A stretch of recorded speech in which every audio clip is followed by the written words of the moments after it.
there, it's Courtney with Courtney's Mom Tips. I just wanted to talk a little bit about breastfeeding and thrush. If you don't already know what thrush is, it's yeast around the nipples that causes a little bit of a rash and a lot of itching.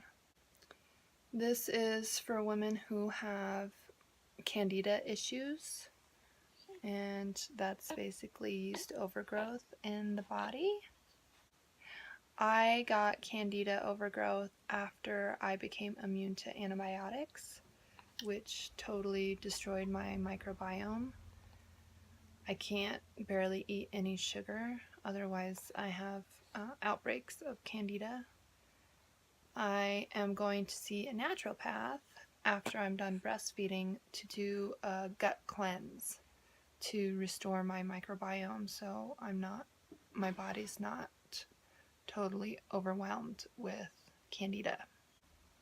The way you can avoid getting thrush on your nipples is to make sure that you change your nursing pads, your breast pads, when they get wet, and if your shirts get wet, to change them as well, and to not sit in the breast milk in your shirts.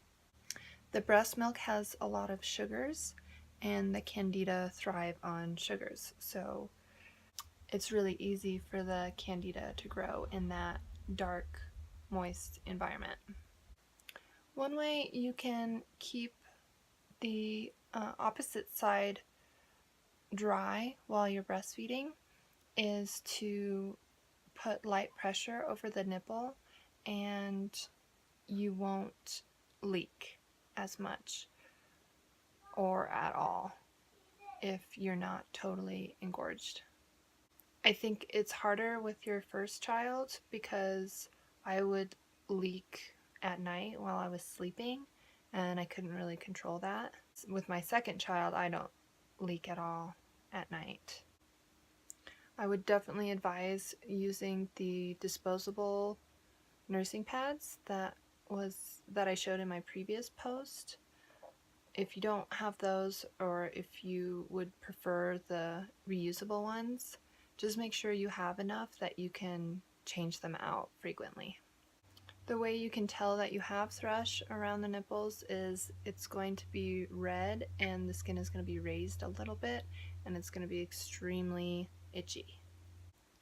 You want to address it right away so it doesn't get out of hand, because if it does get out of hand, you might have to contact your physician or your midwife to get a prescription for a cream called nystatin. You have to get that made at a compounding pharmacy and put that on your nipple and